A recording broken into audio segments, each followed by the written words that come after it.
Há poucos dias de uma semana maravilhosa, a Semana do Calvário, onde nós tratamos aqui do tema sobre libertos, né? E hoje nós traremos esse tema de forma mais generalizada. Estamos agora começando o estudo de uma nova lição. A lição da escola sabatina, tá bom? A lição da escola sabatina neste trimestre vai ser um curso teológico de escatologia. E se você quer aprender sobre escatologia, que é os sinais do fim do mundo e a preparação para encontrar com Cristo, estude a lição. Essa lição ela é demais, né? E eu tenho certeza que Jesus vai estar voltando em nossos dias, não é verdade? Vai sairmos deste mundão tão triste.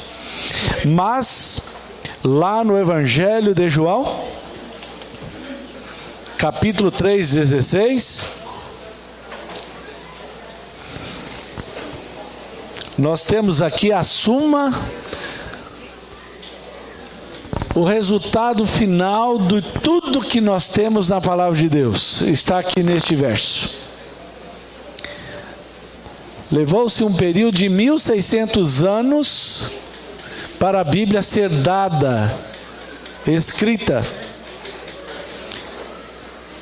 Esse compêndio maravilhoso de 66 livros, com mais de 40 autores, com um único propósito, esse que está aqui no verso João 3,16. Vamos ler juntos?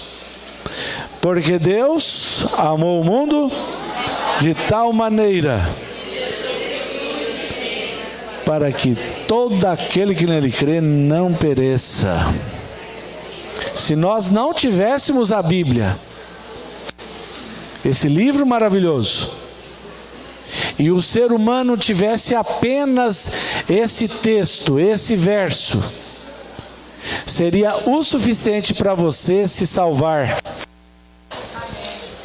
Seria o suficiente para conhecermos que Deus é amor e que há esperança para o mundo perdido. Mas Deus nos deu toda a Bíblia, temos toda a Bíblia. A Bíblia nos fala que este plano, este amor de Deus pela raça humana já estava estabelecido antes da fundação do mundo.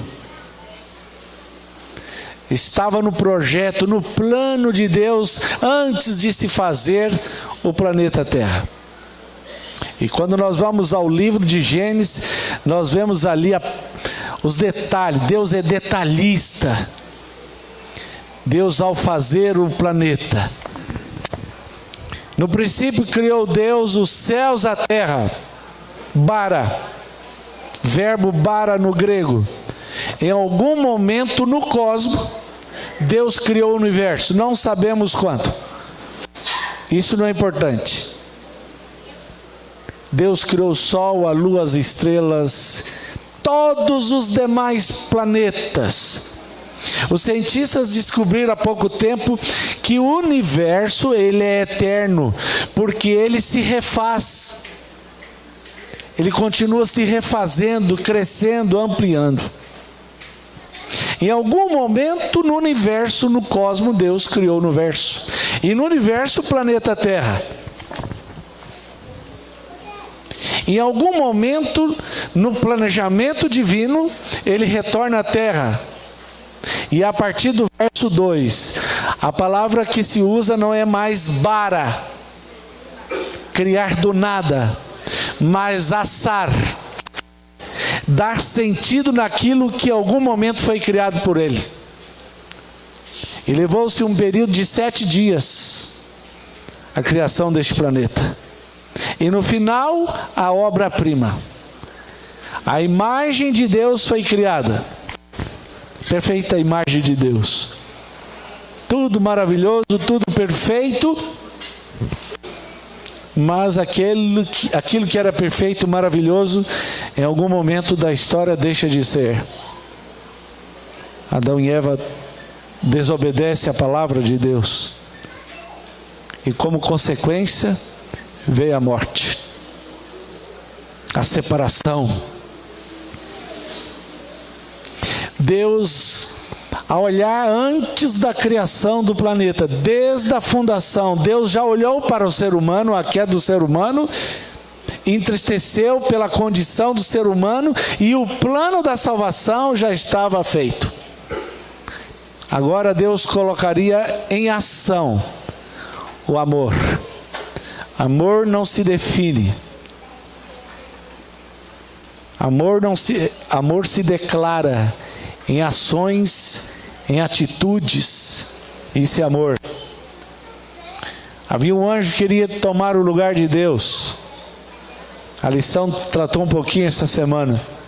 Foi expulso. Esse anjo colocou em dúvida em todo o universo acerca de Deus. Conseguiu enganar os nossos pais e agora pecadores. Mas no final do dia, Deus vem e faz um trato com o ser humano. Eles mereciam a morte por direito. Romanos 6, 23. Porque o salário do pecado é a morte. Por direito, a morte. Mas a Bíblia fala que Deus é o quê? Deus é amor. Agora imagine essa cena, Deus Pai vindo ali, conversando com os filhos. Adão triste pela situação, por ter caído, Eva também. E Deus fala, me traga um cordeiro. E trouxe um cordeiro. Agora Adão, você vai matar esse cordeiro. Como, pai? Matar?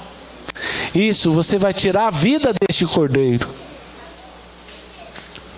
E Adão, com muita relutância, pegou uma ferpa, um galho, deitou a ovelha sobre suas pernas e fiou na veia horta. E quando fez isso, o sangue jorrou daquele animal. Adão chorava com aquele sangue que escorria pelo seu corpo, Eva também. E Deus disse, filho, está vendo? Essa é a consequência do pecado, a morte. Vocês merecem a morte, mas eu vou morrer no lugar de vocês. Está vendo esse cordeiro que morre? Simboliza eu no futuro. Vou morrer por vocês e por toda a descendência pela raça humana. Isso é amor. Deus é amor. Em algum momento na história do cosmos, Deus se fez anjo. Miguel. Alguém como Deus. Em um momento na história, Deus agora se faz homem. Torna-se um ser humano. Esse Cordeiro de Deus cresceu, viveu, e aos 33 anos ele morre, dando a vida pelo ser humano. Por quê? Para resgatar. Porque piratas do espaço sideral invadiu o planeta, capturou esse planeta, sequestrou este planeta e agora exigiam resgate. Deus pagava o resgate a Satanás? O que vocês acham? Hein? Alguns acham que Deus pagou o preço a Satanás. Satanás não tem nada a ver com a sua salvação, a minha salvação. Mas quando há um roubo e quando há exigência de um resgate, aquele que roubou se diz direito daquilo que levou, tomou. Mas é dele? Não é dele, é de alguém. Então exige o resgate. Deus pagou o preço do pecado na cruz do Calvário.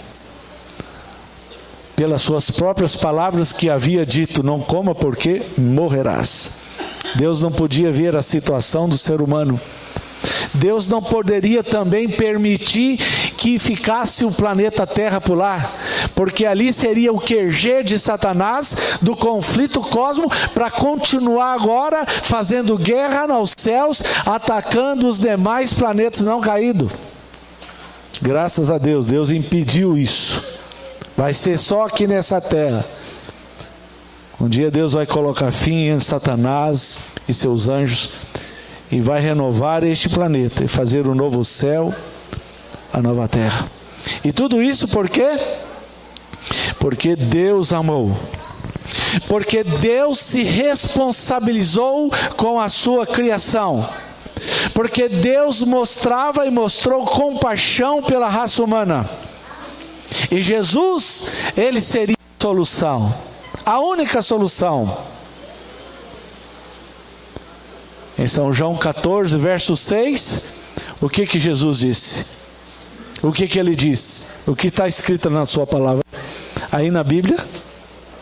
Eu sou o caminho, a verdade e a vida. Ninguém vem ao Pai, senão por mim.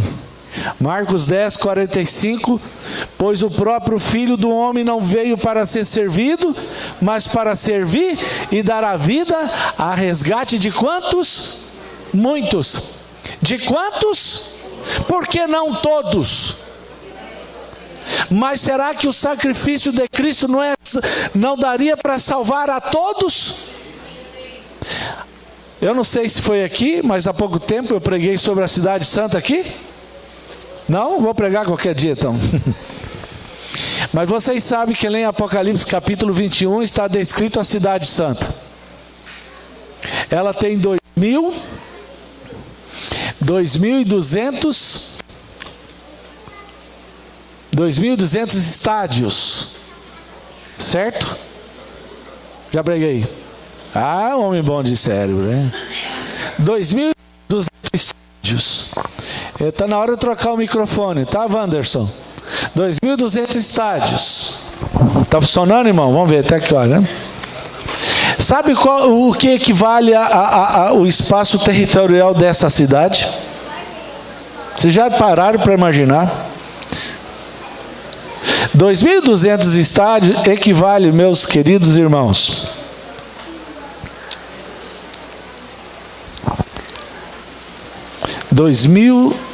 na verdade não é 2.200 estádios, não, é quantos estádios, gente? Na verdade dá 2.200 quilômetros.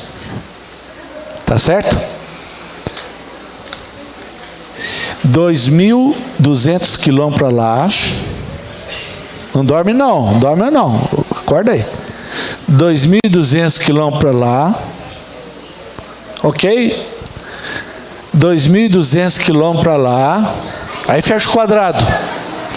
2.200 quilômetros para lá. É o tamanho da cidade. E para cima? Quanto que ela vai para cima? 2.200 quilômetros. É um cubo. É um quadrado. Sabe o que seria correspondente hoje? Cerca de 4 milhões. Qual que é a extensão do Brasil? É 8 milhões ou bilhões, hein? Eita, olha aí, professor de geografia. Eita, mulher boa. Escuta, é isso mesmo, irmãos. Corresponderia hoje 58% do tamanho do Brasil. A cidade, a Nova Jerusalém, corresponde a 58% da geografia do espaço do Brasil. E isso é suficiente, irmãos, para caber todos os 8 bilhões que estão hoje no mundo vivendo. Eu fico imaginando, 2.200 quilômetros para lá, e fico imaginando quantos andares tem essa cidade. Porque você já viu alguma cidade andar? Nunca viu, né? Em filme talvez vocês vejam alguma coisa assim, né? Bem abstrata, né? Deus vai construir essa cidade. Eu não entendo, né? Ela é para cima, ela é para os lados, enorme, caberia a todos. No entanto, a palavra de Deus nos fala que muitos vão ser o quê? Salvos, mas nem todos. Eu quero fazer parte dos muitos. Quantos querem estar nos muitos aqui? Eu também. Amém por isso. Mas para isso, irmãos, ocorrer, nada seria poupado. Jesus, que nunca teve fome, passaria por fome. Jesus, que sempre foi adorado, seria rejeitado. Jesus, que nunca teve dor, passaria por dor.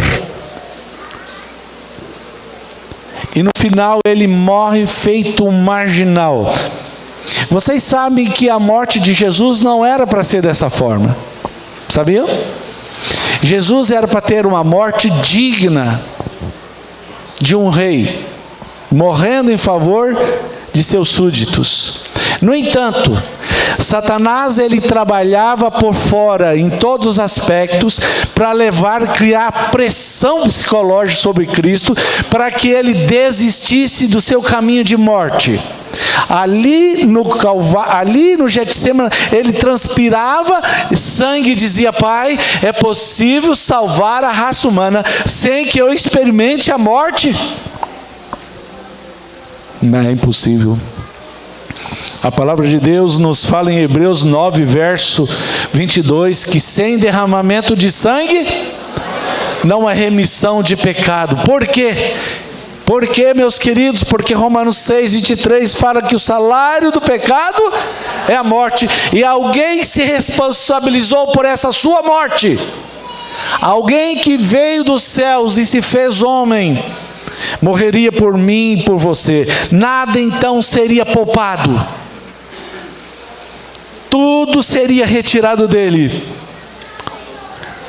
O céu inteiro sofreria com Cristo. Por quê? Porque simplesmente Ele ama. Ele ama. O preço da liberdade seria a vida dele. Em 1 Pedro, vamos abrir lá, por favor. 1 Pedro, capítulo 1, verso 18 e verso 19. Mas pelo precioso, verso 18, sabendo que não foi mediante coisas corruptíveis como prata e ouro, que foste resgatado do vosso fútil procedimento, que vossos pais vos legaram, Adão e Eva, né? Mas pelo quê? Pelo precioso sangue como de cordeiro. Se lembra da história lá do pai trazendo um cordeiro e Adão matando o cordeiro? Se lembra? No início do sermão, aqui nos fala como precioso, como sangue de cordeiro, sem defeito, sem mácula. Qual o nome desse cordeiro? O sangue de quem? Está escrito aí? De Cristo. Então, Cristo, o Cordeiro de Deus, que tira o pecado do mundo. Em 1 Pedro capítulo 2, verso 24, fala algo semelhante. Vira a página aí.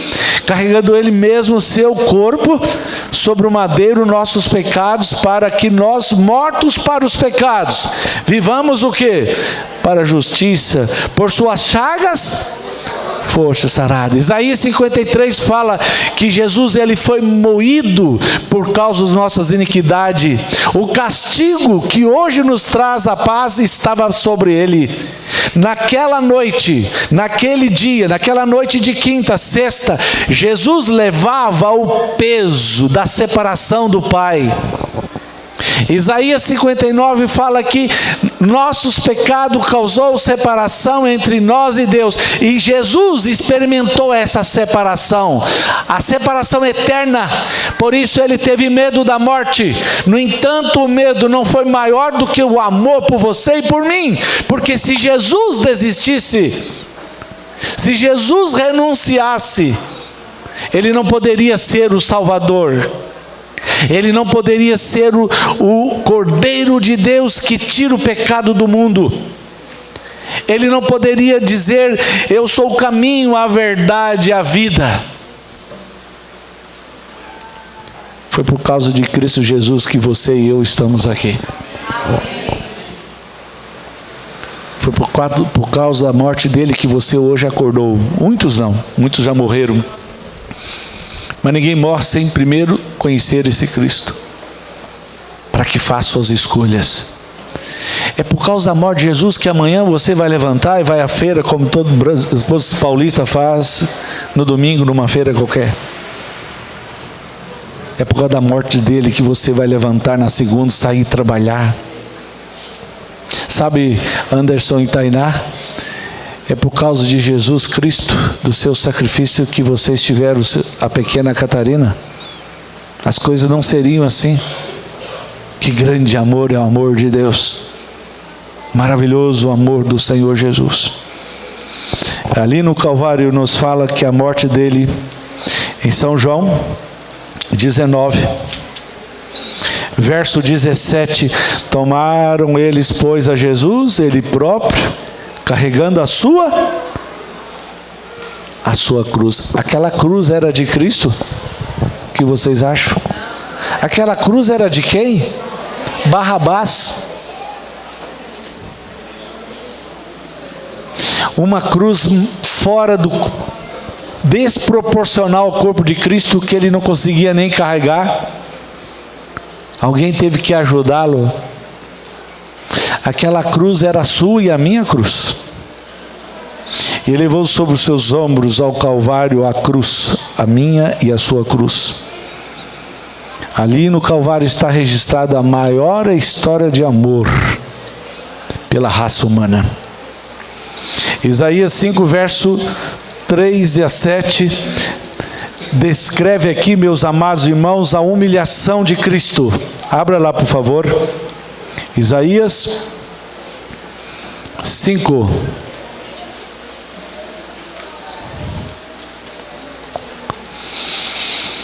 Verso 3 a 7.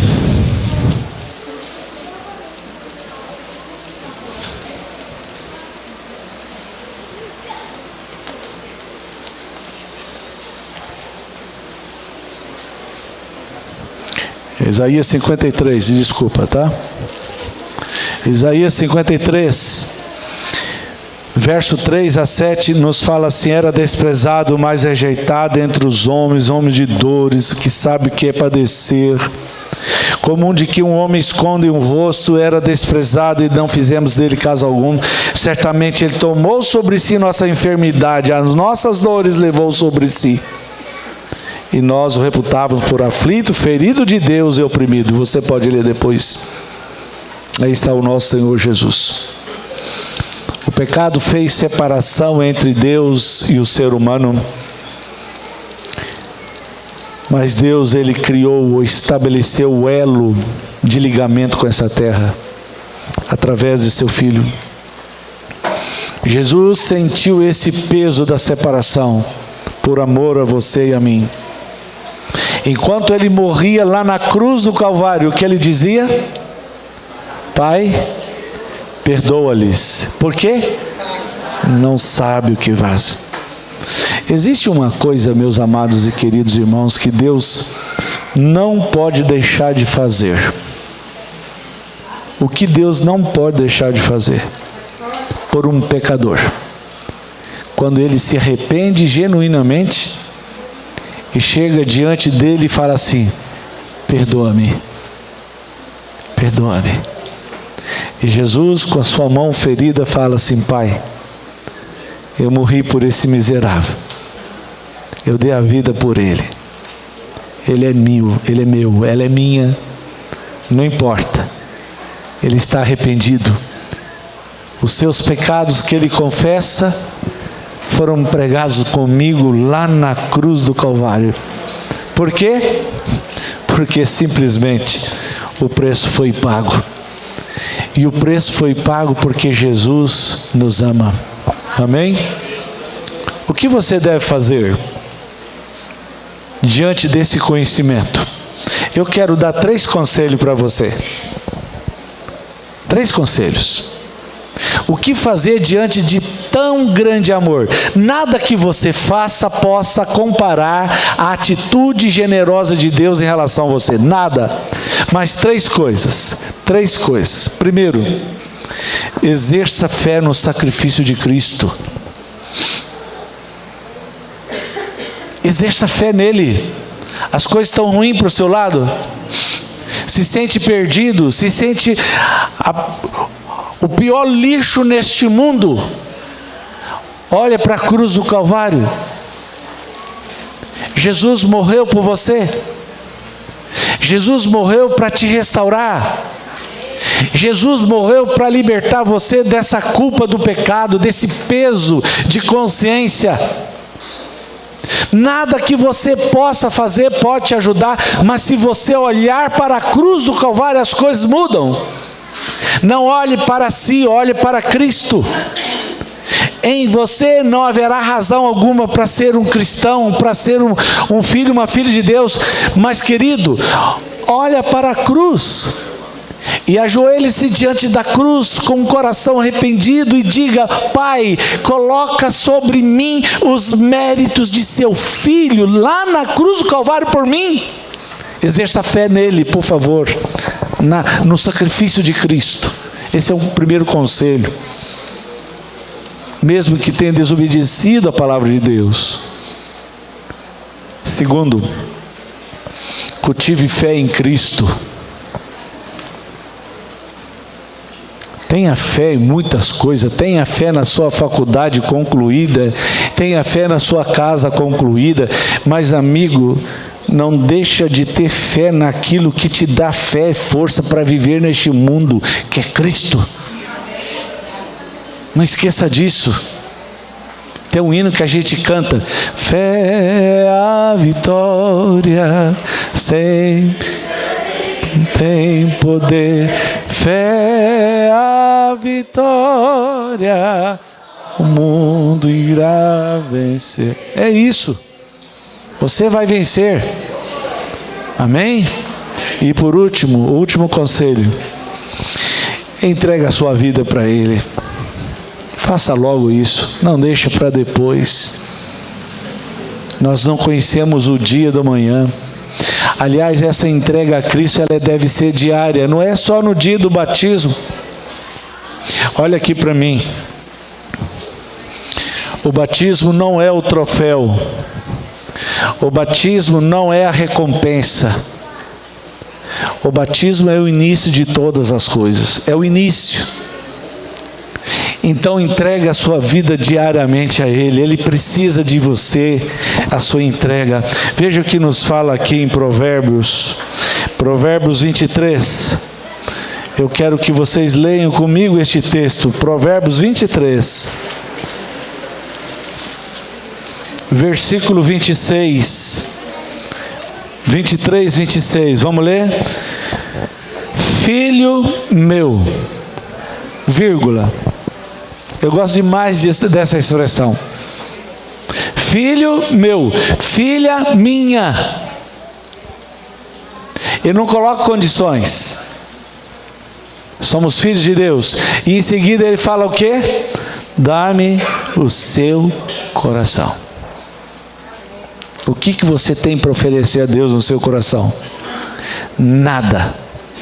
Deus está falando assim: eu quero esse nada. Esse nada que você tem para oferecer. Porque você é meu filho, você é minha filha, deixa que eu entre.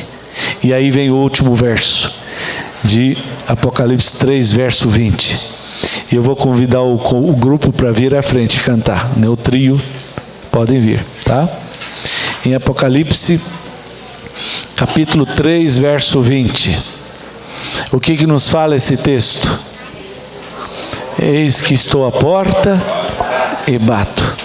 Se alguém ouvir a minha voz, abrir a porta, entrarei em sua casa, cearei com ele. Se tem uma coisa que você pode fazer em relação à grande resposta de Deus, ao grande amor de Deus, é abrir o seu coração. Um poeta disse que o coração ele tem maçaneta, mas é do lado de dentro, não do lado de fora. Isso quer dizer que só o dono pode abrir a porta do coração, mais ninguém. Deus não vai entrar no seu coração, a menos que você abra o seu coração. Quantos gostariam de fazê-lo? Deixa eu ver as mãos. Então ouça esse hino e curva a sua fronte para você conversar com Deus.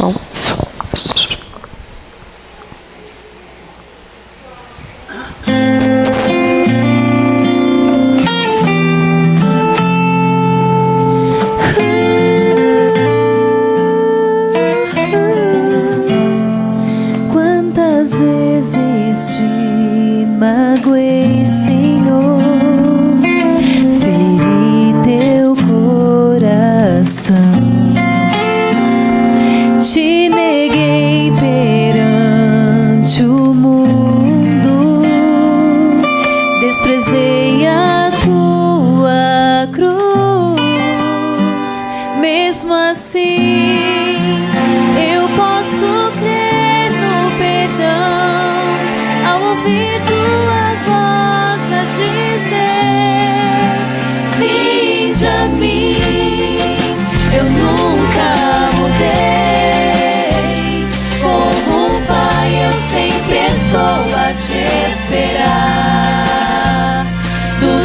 teus erros não me lembro, teus pecados perdoei. Filho, creia em mim, pois me entreguei por ti.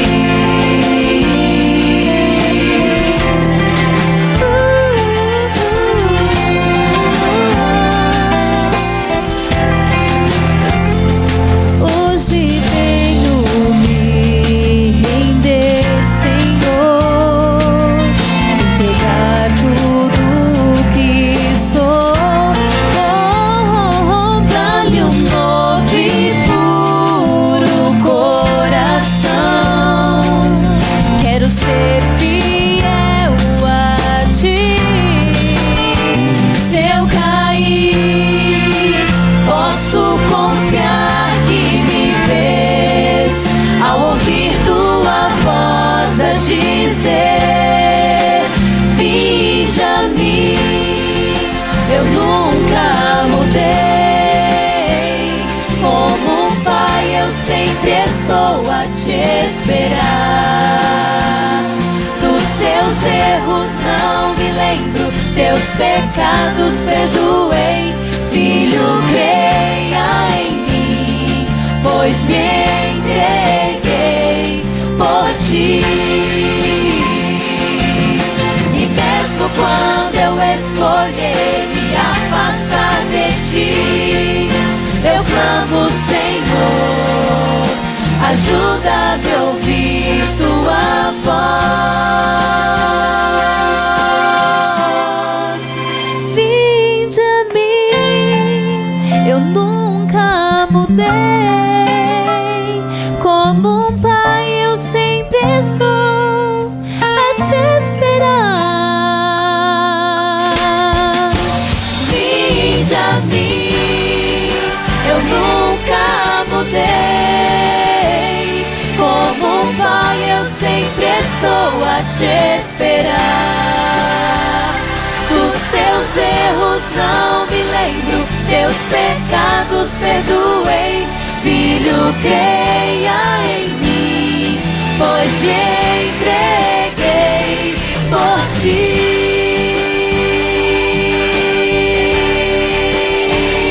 Como um pai eu sempre estou a te esperar.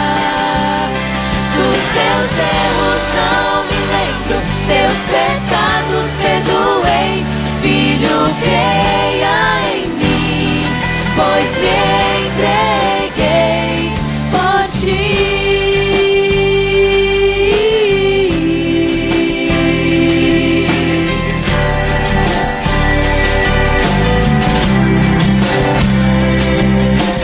Vinde a mim, eu me entreguei por ti. Vinde a mim, eu me entreguei por ti. Vinde a mim, eu me entreguei por ti. Vinde a mim, eu me entreguei por ti.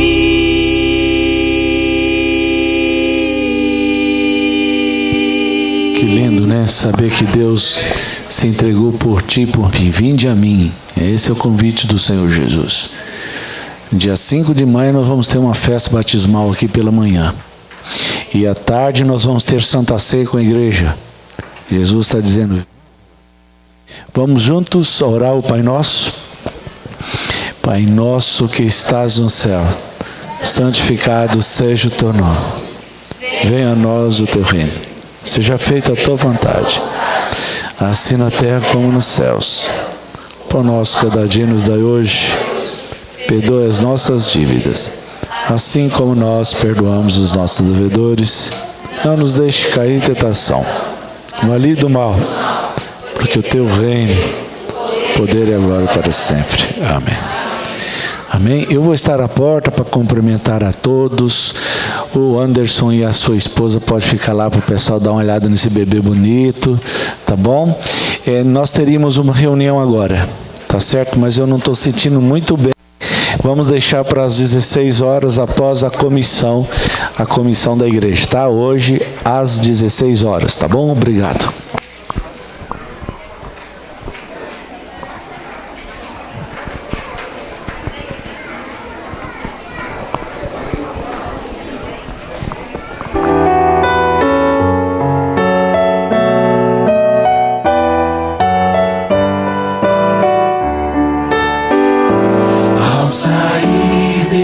santo lugar, onde ouvi a palavra de Deus, onde vim adorá-lo em paz. E o céu pode ouvir meu louvor. Vou sair mais confiante em meu Jesus, mais fiel à lei do amor, pois aqui entreguei o meu coração. Minha vida agora está nas mãos